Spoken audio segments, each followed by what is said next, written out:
Bureaucrats, we're firing them, and they're going out and getting jobs in the private sector for 2 and 3 times what they were making in government.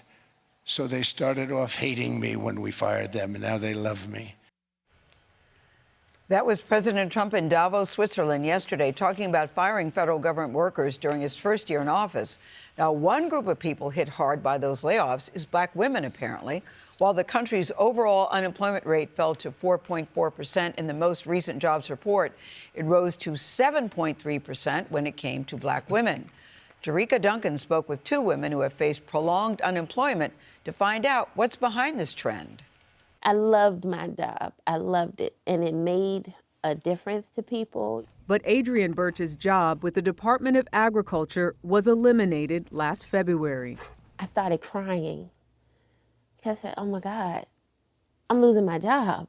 I'm not prepared. I don't have enough savings. The chainsaw for bureaucracy. As Elon Musk took a chainsaw to the federal government, Birch says she felt forced into early retirement at age 54. Today, she says she gets 1/3 of her previous pay. To get to a point where you made a great salary, made 6 figures, and to have that ripped from you, and not because you didn't do the job well, is painful. Pain that was just beginning as Birch started looking for work. I've applied for, I think, about 35 jobs or so. I've gotten 5 rejections. Most of the other ones, nothing. Any interviews? No. And she's not alone. 41-year-old Audrey Malone lost her corporate job in facilities management about a year ago. I stopped counting my job applications after I hit like 150 or something like that. You've applied to over 150 for 150 I've applied jobs? to more than 150 jobs. I just stopped counting at 150. And you look at it and you go, I'm not enough. What's wrong with me? What am I doing wrong? Some economists say the proliferation of artificial intelligence and the elimination of DEI programs have negatively impacted black women. And then there's the cuts to government jobs, where black women are represented at twice the rate as in the private sector.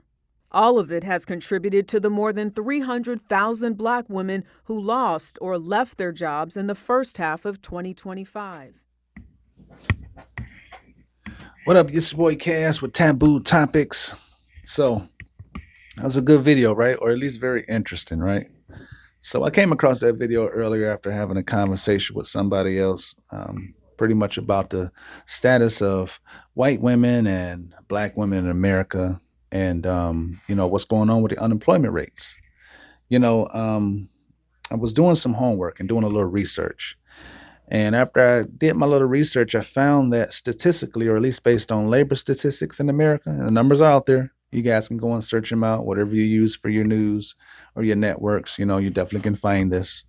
So it says that during the year 2025, that black women's unemployment rate was about 5.4%. And then by the end of the year had reached upwards of 7.4, 7.5%, skyrocketing. Right? And then we talked about white women and their rates. 2025 is about 3%. And then how it balanced out and how, it hasn't changed very much, even though we have seen some changes. When we're really talking about seeing changes, I mean, go on the internet or YouTube for that fact. And just type in something relating to unemployed white women, and you'll see a slew of videos about women who have not been able to find work. I mean, the stories are out there, a lot of sad stories, and I want to focus a little bit on DEI because this is what it's really going to relate to, this video.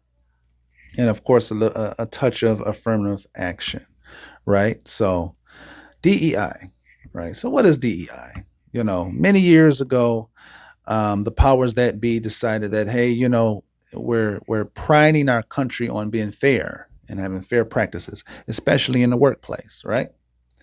So they said to themselves, we see a lot of discrimination going on. We see a lot of sexism going on.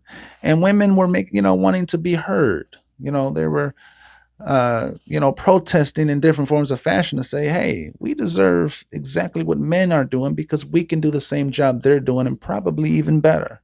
Some of us even have more education than they do. And they were really voicing their opinions. Right. So the powers that be said, hey, we've got to put something in place. DEI. And in terms of, universities and education and things like that, and primarily people of color, I must say, or at least of other nationalities other than white, being able to get accepted into these universities and these schools and have a chance at a good education, they needed something very similar to DEI, which is all in the same bubble. We're talking about affirmative action, right? So, if we're talking about, if I'm going to be honest, if we're talking about white women just for a second, right? I think white women are a little bit more affected than you guys have been willing to admit. Let me ask you this question, right? And I'm focusing on you guys right now, right?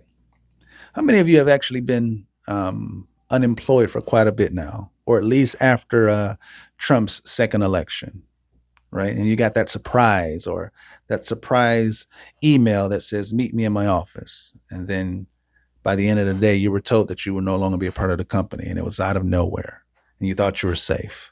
How many applications have you filled out? Job opportunities, right? I've talked to people who have filled out upwards of 1 to 300 applications and never hear a thing back.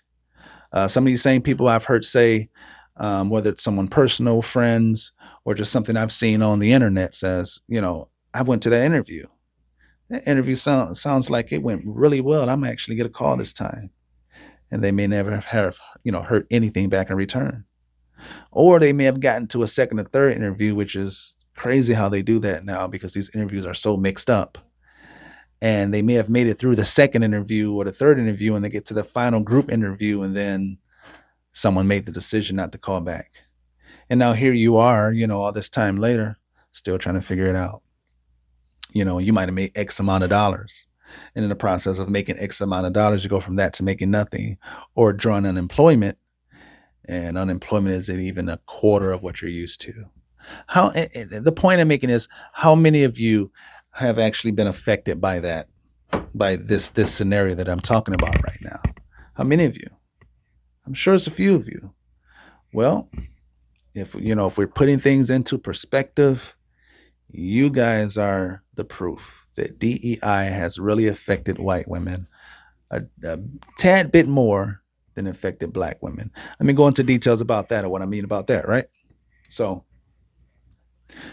in the process of these guidelines from government authorities putting these things in place against these companies, these corporations, these businesses, where there's a will, there's a way. You guys probably heard that saying. So I think these companies said to themselves, how can we find our ways around this? Because we really don't want to hire that person of color, that person that has that 4-year degree, that person that has that 4 to 15 years worth of experience, that black woman has that great personality. I'm not trying to make this a black or white thing, but just follow me, right? How can we get around that, right? They said, hey, this applies to women in general. I know exactly how we can stay above water, how we can protect ourselves and make it look like we're following the guidelines. Let's make sure we hire. We've got to hire women, right? It didn't say we must focus primarily on a certain color. Just we got to make sure we hire women in these prestigious, or at least deserving positions. Hire a white woman. Now it says statistically, again, I was going to say this, numbers are out there. 74% of corporate America is white. What's white men or white women? 74%. Let's let that sink in for a second. So that was their way around still hiring black women, black men. And again, we're talking about numbers again. Let's think about that 5.4% black women unemployment rate that skyrocketed within a year to 7.5%. Right? Let's think about that. And then fast forwarding to now, white women, those of you that have been out of work for some time and can't seem to find work now, good old Donnie J has eliminated that beneficial DEI system that helped you more than I think some of you might have been willing to admit. He said, hey, we shouldn't be just hire people just because there's not enough women or there's not enough blacks or different cultures. You should be qualified for it. And what that really showed was I want to be able to hire whoever I want to hire. I don't care about the qualifications. So now white women, now you are being rejected almost as much as blacks. It's just a bit more harsh for black women, if that's the focus. Now let's not get this taken too far out of context, right? Because I just want to say put it out there, I'm not racist. I'm not a sexist. I have nothing but the utmost respect for my sisters of all colors and all ethnicities. We're just talking about facts, right? And these are the numbers and these are the facts. And again, you can research these things. They are out there. You've had individuals who have diligently sat down and researched these numbers, to come to these conclusions, So I had a conversation with someone today, right?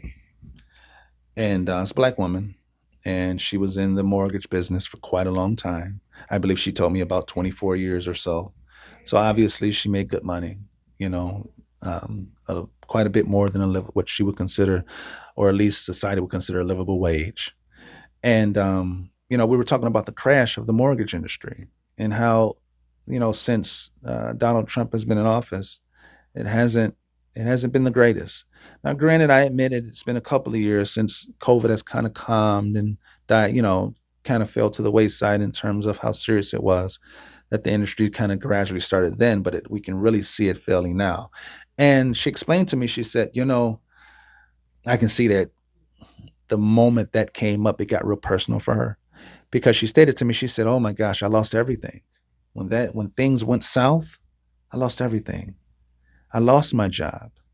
I lost those funds that I was used to making that paid my bills, the same bills that I didn't worry about every month because I had the extra. The pay was good, She said I had to file bankruptcy.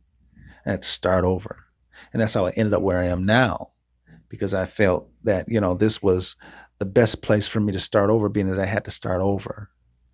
And after I made sure I gave her the space to get that out and to make sure she could share that and feel good about it. I couldn't help but automatically say that is all too common in America right now. Your story is so very common, and it's not just a female thing, a white thing, a black thing. It's not just a thing based on a black man or a white male. It's across the board now. It's all too common. It's sad, I think it's depressing almost, because we all know someone. We all know someone that's affected by it, whether it's a friend, a coworker. Me personally, my spouse was affected by it. She was in the mortgage industry for quite a few years, and she'll be the first to tell you how things had changed. But that's just one industry. We're seeing industries across the board, small towns that depended on that factory that is now no longer going to be prevalent because the tariffs, which is a whole nother conversation, right? But again, if we're going back to DEI, white women, you guys were the loophole to a lot of these industries. And I can see now how this is a wake-up call for a lot of you, and I feel sorry for you if you're not willing to see it, because again, this isn't a me against you thing. It's a situation where I just want you guys to see how the system in America, how crooked it can be sometime. Now, granted, it's the greatest place in the world to live. Love my country. Totally. Nowhere else I would rather be. But we got some issues, and those issues, I think they're hitting us all in some form of fashion, especially our pockets. So we're talking about this loophole. I mean, here's this thing. Let's touch on this for a second, right? A big part of the issue is research. I don't think enough people focus on doing research to be self-approved. I'm sure you guys have heard that term before, right? I felt like this past election was like a football game almost, in the way people voted. It was like Donald Trump versus Democrats. I'm voting for my guy because he's the guy for the job. And I admit, even because I'm a Democrat, I'm a Republican by nature, but I vote Democrat based on policy and morals. I'm going to be, if I'm being honest, I'm just being morals, but that's another thing, right? But again, I don't feel people did enough research. And I talked about this in a different video, right? So, the day after the election, Google re- Google had a statement or released a statement, which you can find on the internet, where it said the most trending topic in the country, if not the world, what is a tariff? What is a tariff? Very few people knew what it was. And then I saw a slew of posts and reactions to the people that were finding out. I was like, oh my gosh, that's what it is. I would have never voted for Trump. I would have voted the other way, because the statements that Miss Harris was speaking when she was sending warnings out there of what's going to happen the coming spring, which has happened last year, it started to register. And then after it started to register, then all of a sudden it made sense. But it's too late now. It's too late now. I'm even fair. Check this out. I'm even fair enough to say that Mr. Donald Trump ideas aren't absolutely horrible. The approach itself is horrible, but the idea where his mind was going with it, I saw that. I saw where his mind was going with tariffs. I do think there was a place to renegotiate these tariffs, right? But not at the expense of the American people to where we have to suffer all at once. In order to protect the American people, it should have been a gradual thing in gradual conversations, and I can hear some Trump supporter now saying, oh, Biden was horrible. He was even worse. We're not talking about Biden right now, but if we're going to touch on that, I didn't agree with everything Biden did, but at least Biden understood that the American people were first, not some bright ideas, and let's just shoot for it. One of my issues that I had with Biden was the tax, what they want to tax the rich.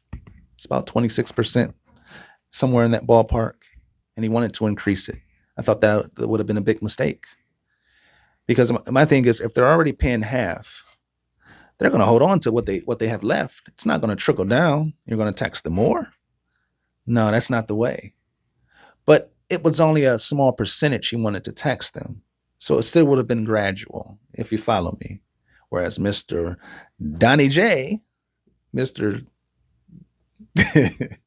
he figured, well, hey, we being robbed. We need to do something about that. These countries are ripping us off. I got the brightest idea. Let's tariff them. Let's tariff them at 200% if we can. Horrible idea, man. Horrible idea, but you could have done that in a much better way, but you didn't do it.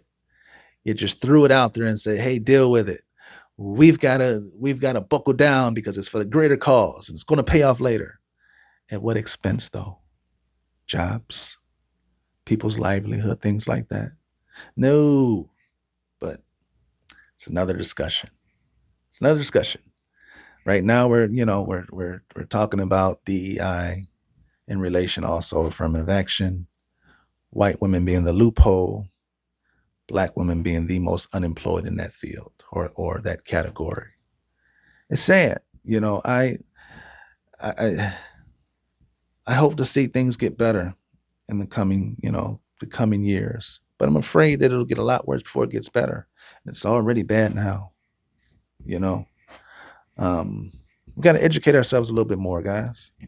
Like I said, I talked about the idea that very few people, I feel, educate themselves, because at the same time, politics, I've said this before, is boring. They don't want to study it. Hey, I got to pay my bills. I got to go to work. I got kids to take care of. I have other things. I have other pressing matters, to worry about. I'm taking care of my parents, or, I'm in school and I'm working 2 jobs, or whatever the situation is. I don't have time for politics, but you got time to educate yourself.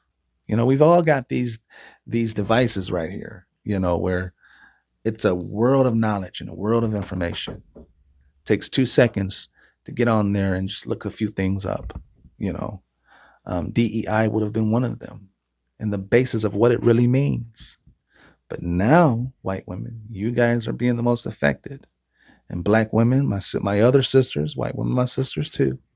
Sorry that you guys are suffering through that. You got to fight a little bit harder, which is something we've already had to do anyway. But hang in there. If I can encourage you, hang in there. I'm a spiritual man, a man of God. I believe in prayer, and I believe God answers prayer. And I believe you just got to have that conversation. Sometimes it's just a conversation, similar to what we're having right now. It's just let's hold it together. Just be strong, and just sometimes things have to get worse before they get better, but it works out. But I want to get off of this thing right here. I would love to keep this topic going a little bit more, get some opinions, because I'm sure it's going to be a lot of debating going on about it, which I'm sure there is right now in other parts of the country. But get with me. Give me your insights on this. Tell me what you think. Very interesting subject. This is your boy Cass with Taboo Topics.